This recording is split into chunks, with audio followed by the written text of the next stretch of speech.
डोडो TV.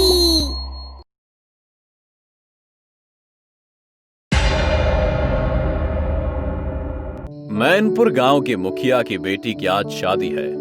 सब लोग बहुत खुश हैं और मुखिया की बेटी तैयार हुई अपने सहेलियों के साथ कमरे में बैठी है। आज मैं बहुत खुश हूँ बिटिया, आज तुम्हारी शादी है। तुम्हारे जाने का दुख तो मुझे होगा, लेकिन तुम सुखी रहो, बस यही मैं चाहता हूँ। कुछ देर बाद बारात आती है। कार में दूल्हा बैठा है। कार का गेट खुलता है, लेकिन अंदर से दूल्हा नहीं, बल्कि उसकी लाश गिरती है।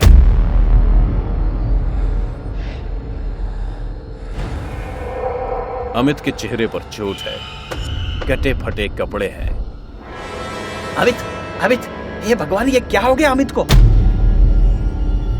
खुशी के माहौल में कुछ ही देर में सन्नाटा छा जाता है। दुल्हन तैयार तो होती है, लेकिन विदा नहीं होती। अब पूरे गांव में डर का साया है। सब लोग डरे हुए हैं और किसी को समझ नहीं आ रहा कि ऐसा क्या हुआ और कैसे हुआ। गांव के रामपाल, मुखिया और भोंदूमल बातें कर रहे हैं। मुखिया जी, बेटिया की बारात में दूल्हे के साथ ऐसा होना, हमें कछु बात समझ में नहीं आ रही। अब मुखिया जी, पता नहीं जी होगा कैसे। बिटिया की शादी नहीं हो पाई। अब परेशान ना हो, भगवान सब अच्छो करेंगे, बता रहे हम। हाँ, अब तो बस भगवान का ही सहारा है। बातें करके रामपाल, भोंदूमल और मुखिया वहां से चले जाते हैं और इस घटना को 2 महीने बीत जाते हैं। आज गांव में रामपाल की बेटी की शादी है। सुनो तुम सब, बारात को और खासकर दूल्हा को पूरा ध्यान रखियो। याद है मुखिया की बेटी की शादी में का भाव तो हमें भाई ज्यादा ध्यान देने पड़ेगा। दूल्हे के साथ बारात आती है और सब लोग बारात की खातिरदारी में लग जाते हैं। दूल्हा और दुल्हन स्टेज पर बैठे हैं। रामपाल जी इशारे से सभी को दूल्हे की तरफ ध्यान रखने के लिए इशारा करते रहते हैं। इसी बीच दूल्हे के फोन की घंटी बजती है। हेलो, हाँ कौन? हाँ जी, अरे पहचान लिया। सॉरी, आपकी आवाज नहीं आ रही है। हेलो, रुकिए, मैं कहीं और जाके आपसे बात करता हूँ, 1 मिनट रुकिए। वो फोन पर बात करते हुए गैलरी में जाता है और अचानक ही उसकी बहुत तेज चीख सुनाई देती है। सब लोग गैलरी की तरफ भागते हैं।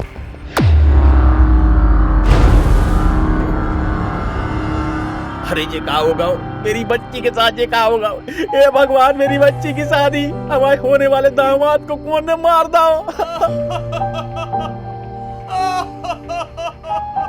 सब लोग घबरा जाते हैं और एक बार फिर से बारात बिना दुल्हन लिए चली जाती है। गांव वाले आपस में बातें कर रहे हैं।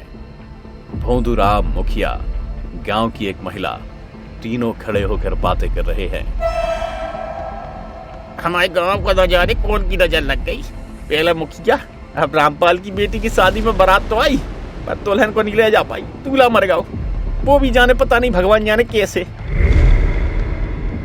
मुझे तो ये किसी चुड़ैल या डाइन का काम लगता है। हमारे गांव की शादियों पर जरूर किसी चुड़ैल का साया पड़ गया है। हाँ, ये बातें हो सकती हैं, पर अब करें क्या? कुछ समझ नहीं आ रहा। गांव में कुछ दिन ऐसे ही बीतते हैं और फिर भोंदूराम की बेटी की शादी का दिन आता है। शादी तो हो रही है, पर हमारा दिल डर रहा है। ऐसा लग रहा हो कि हमारी बेटी की शादी में कोई अनहोनी ना हो जाए। पर ऐसा कुछ नहीं होता है। भोंदूराम की बेटी की भी बारात आती है और शादी भी होती है। शादी होने के बाद अचानक सब लोगों की खुशी डर में बदलने लगती है। लाइटें जलने बुझने लगती हैं, हवा तेजी से चलने लगती है।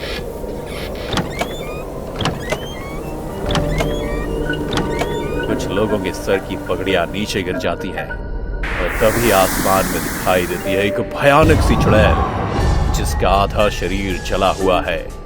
उसे देखकर कुछ लोग डर के मारे कांपने लगते हैं तो कुछ अपनी आंखें बंद कर लेते हैं। क्या सोच रहे हो? यही ना कि आज ये शादी कैसे हो गई?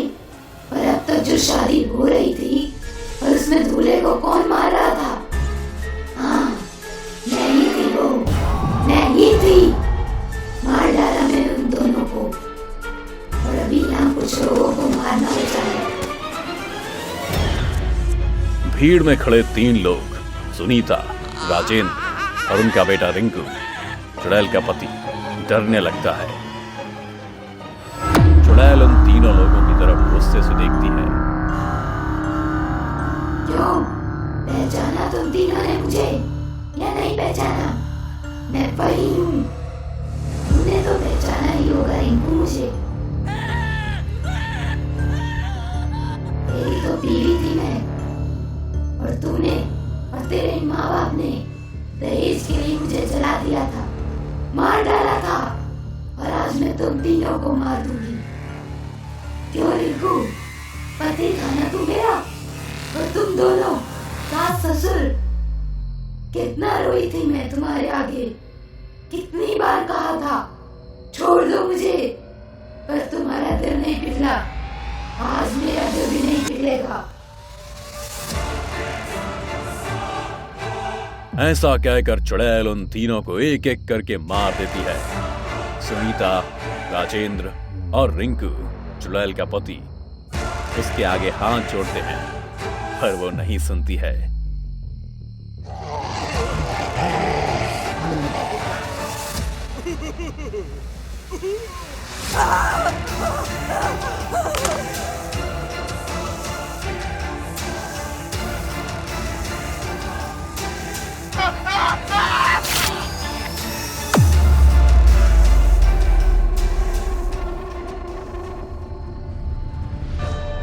जिसकी लड़की की शादी हुई है, चुड़ैल उससे कहती है, दुल्हन इधर आओ, डरो मत, इधर आओ। नहीं, तुम मुझे मार दोगी, मार डालोगी तुम मुझे। मैंने तुम्हारा क्या बिगाड़ा है? नहीं, मैं तुम्हें नहीं मारूंगी, बिल्कुल नहीं मारूंगी, और ना ही तुम्हारे पति को मारूंगी। तो फिर तुमने अब तक जो शादियां हुई उन दूल्हों को क्यों मारा? क्योंकि मैं उन्हें नहीं मारती तो शादी करके वो लड़कियों को दहेज के लिए मार देते। वो लड़के शादी ही दहेज के लालच में कर रहे थे, पर तेरा पति ऐसा नहीं है, इसलिए मैंने उसे नहीं मारा और मारूंगी भी नहीं। मैं यहाँ अपना बदला लेने और उन लोगों को सबक सिखाने आई थी जो दहेज के लिए लड़कियों को मार देते हैं। पर अब मैं जा रही हूँ, पर अगर फिर ऐसा हुआ तो लौटूंगी, मैं जरूर लौटूंगी। जो मेरे साथ हुआ मैं किसी लड़की के साथ नहीं होने दूंगी। मुखिया और रामपाल उस चुड़ैल को धन्यवाद देते हैं और फिर वो वहां से चली जाती है और लौटकर कभी नहीं आती है।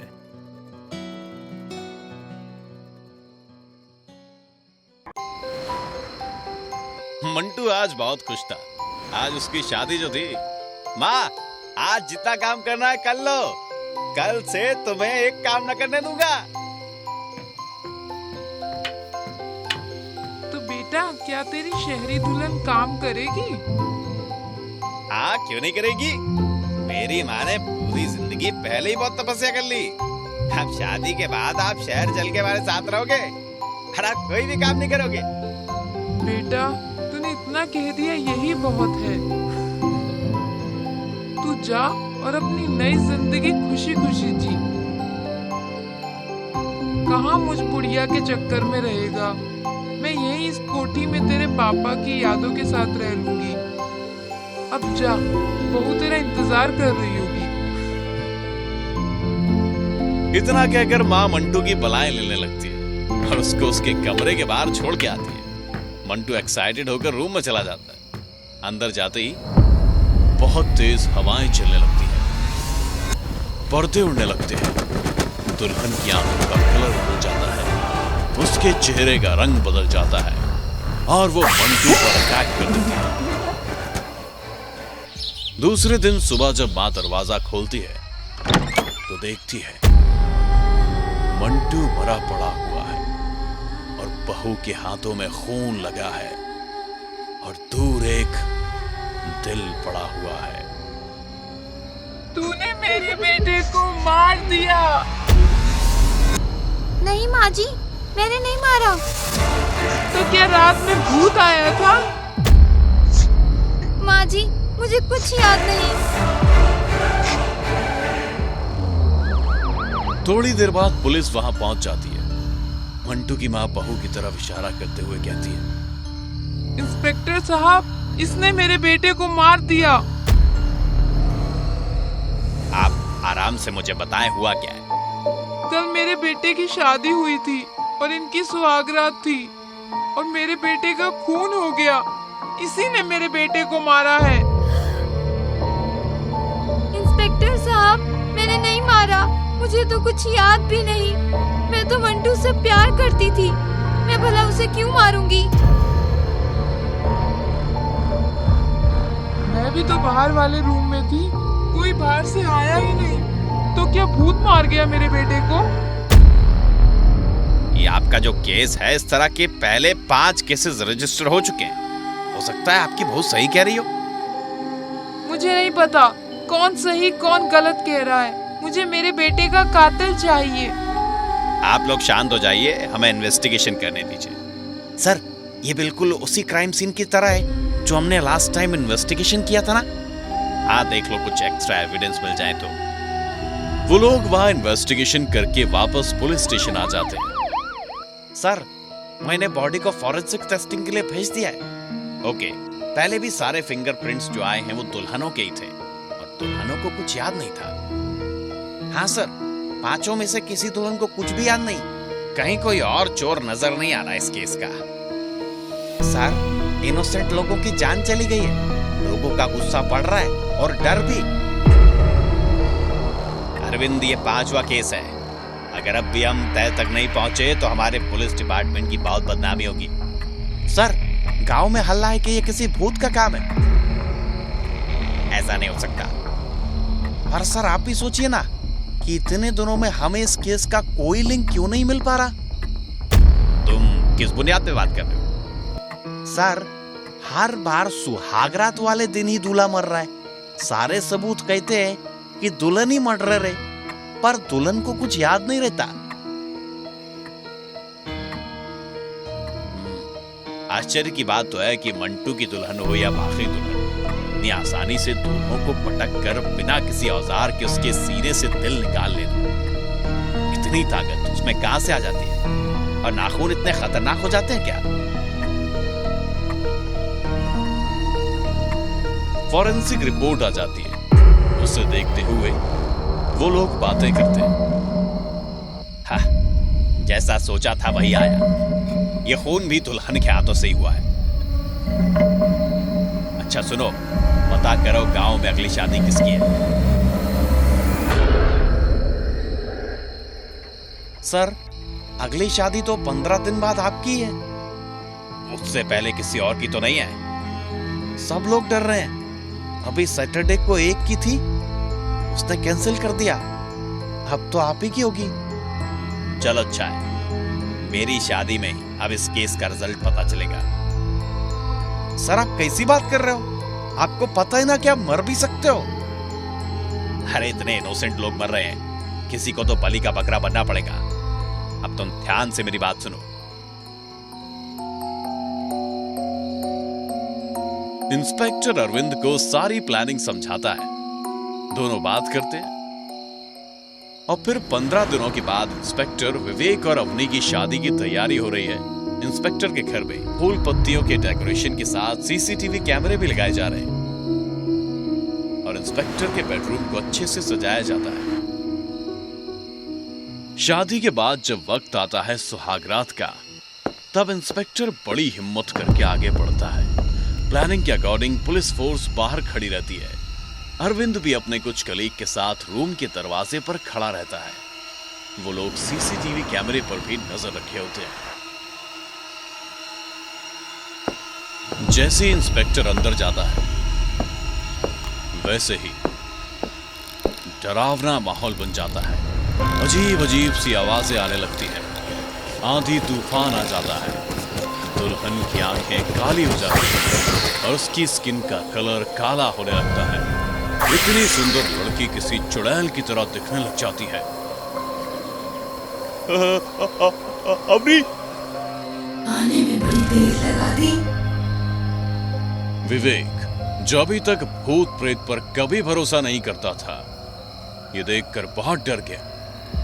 इतना घबरा गया कि वो अपने कलीग्स को इन्फॉर्म करना ही भूल गया। अब अवनी उठकर उसकी तरफ बढ़ती है। मुझे तुम्हारा दिल चाहिए। डार्लिंग, वो तो तुम्हारा ही है। नहीं, मेरा नहीं है। तुमने तो 2 साल पहले ही मेरा दिल चुरा लिया था। नहीं, मेरे पास दिल नहीं है, मुझे दिल चाहिए। अभी तक किसी का दिल मेरे सीने में फिट नहीं हो पाया है।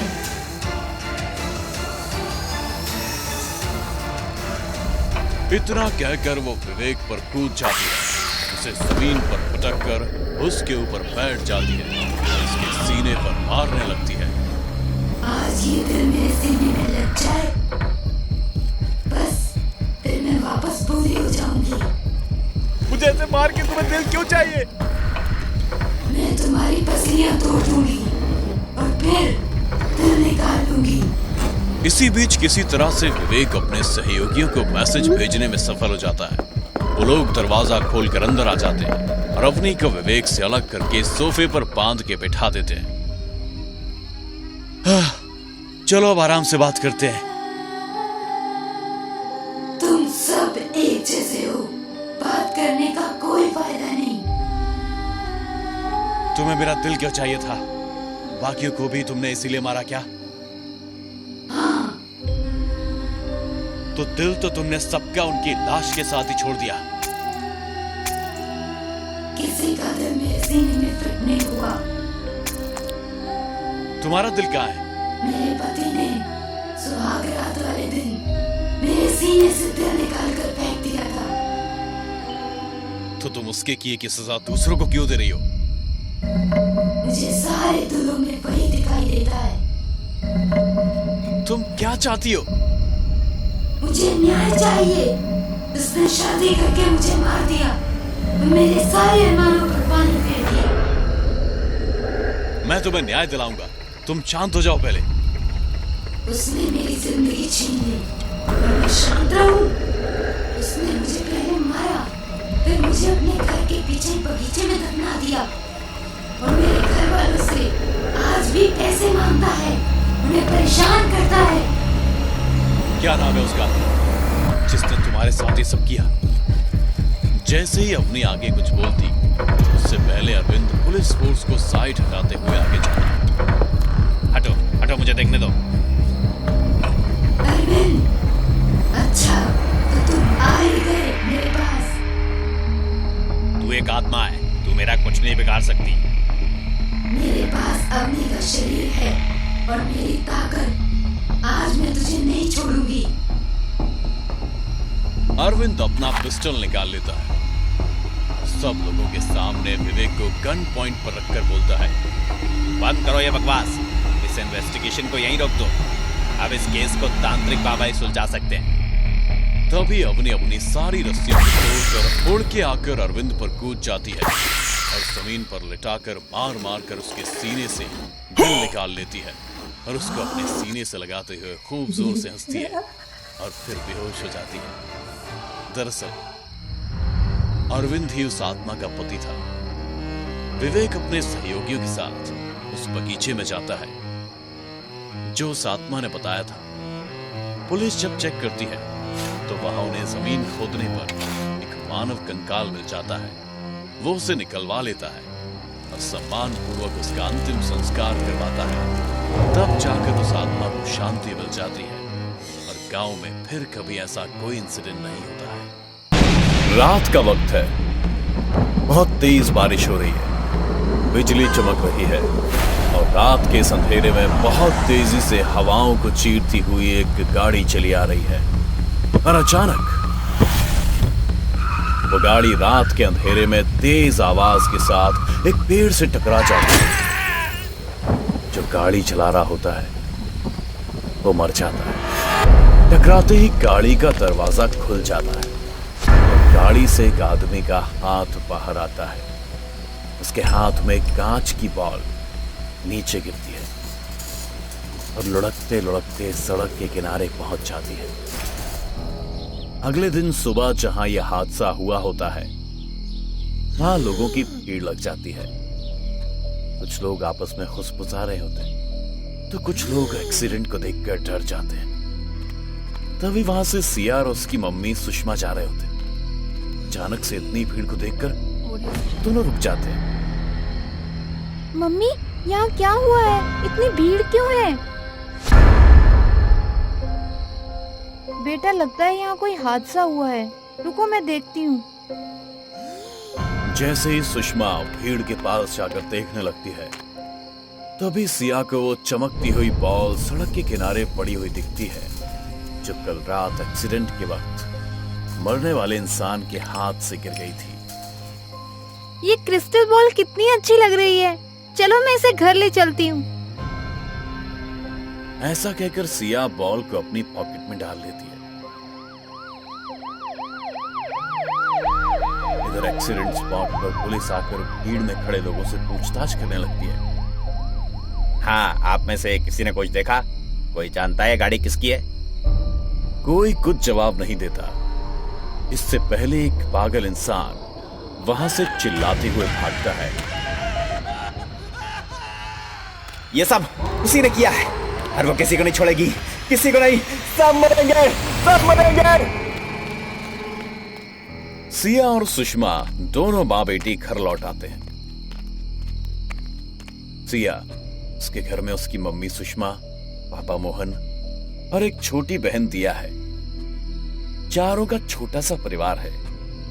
घर आते ही सुषमा खाने की तैयारियों में लग जाती है और सिया चुपचाप जाकर बॉल को अपने कमरे में ड्रॉयर में छिपा जाती है। सिया इस बात से बिल्कुल अनजान थी कि इस बॉल में एक भयानक राक्षस रहता है। जिसके पास भी वो बॉल होती है वो उसे अपने वश में कर अपने हिसाब से इस्तेमाल करता है।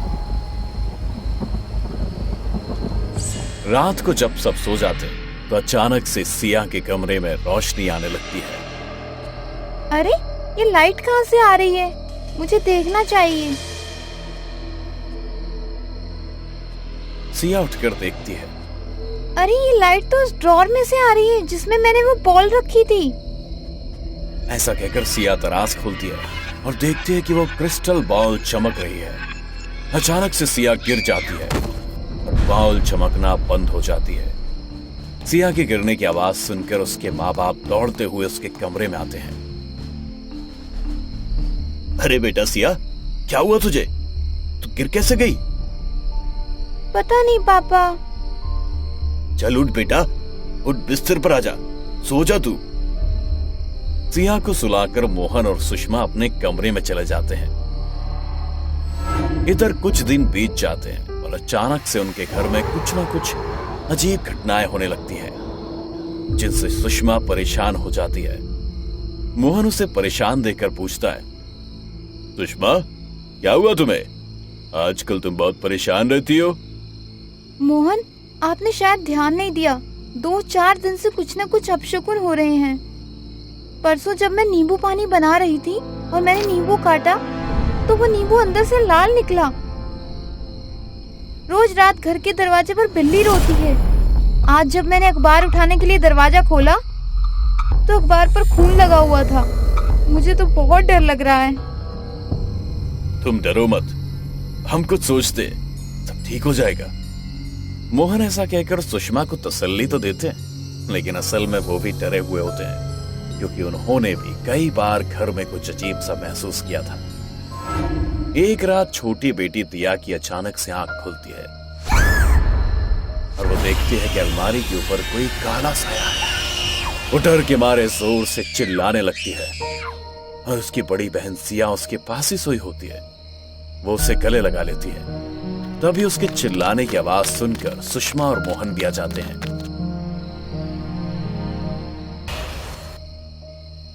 पापा मैंने वहाँ कुछ देखा, मैंने अलमारी के ऊपर कुछ देखा। नहीं पापा, इसने कोई सपना देखा होगा। आप जाइए, मैं इसे सुला दूंगी। आजकल टीवी बहुत देखने लगी है, इसलिए उल्टे सीधे सपने देखती है। कोई दिया की बात नहीं सुनता कि उसने किसी को देखा है।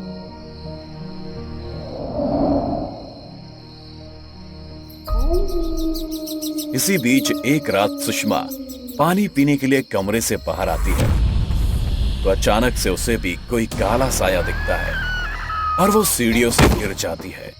गिरने की आवाज सुनकर मोहन भागा भागा आता है। अरे तुम ठीक तो? कैसे गिर गई तुम? मैंने एक काला साया देखा और उसी ने मुझे धक्का दिया। दोनों डर जाते हैं और अपने कमरे में चले जाते हैं।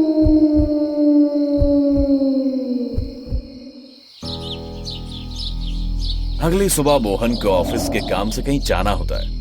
सुषमा, मैं जा रहा हूं, बहुत जरूरी काम है। तुम अपना और बच्चों का ध्यान रखना, बाकी बातें हम आकर करेंगे। सुषमा हाँ में सर हिलाती है और वो उसे बाय करके चला जाता है। मोहन के जाने के बाद दिन तो अच्छे से बीत जाता है, लेकिन रात होते ही सुषमा सिया और दिया को सुलाकर अपने कमरे में चली जाती है। आधी रात को सुषमा को कोई आवाज सुनाई देती है। उसकी आंख खुल जाती है। ये आवाज कहाँ से आ रही है? कौन है? कौन है यहाँ?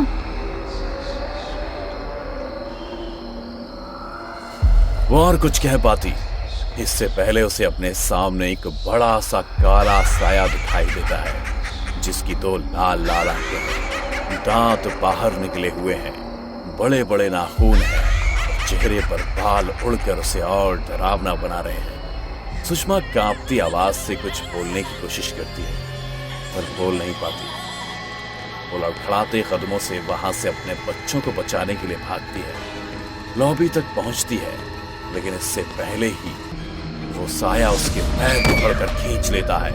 वो गिर जाती है, खुद को बचाने की बहुत कोशिश करती है, पर वो साया उसे कमरे में ले जाता है और मार देता है।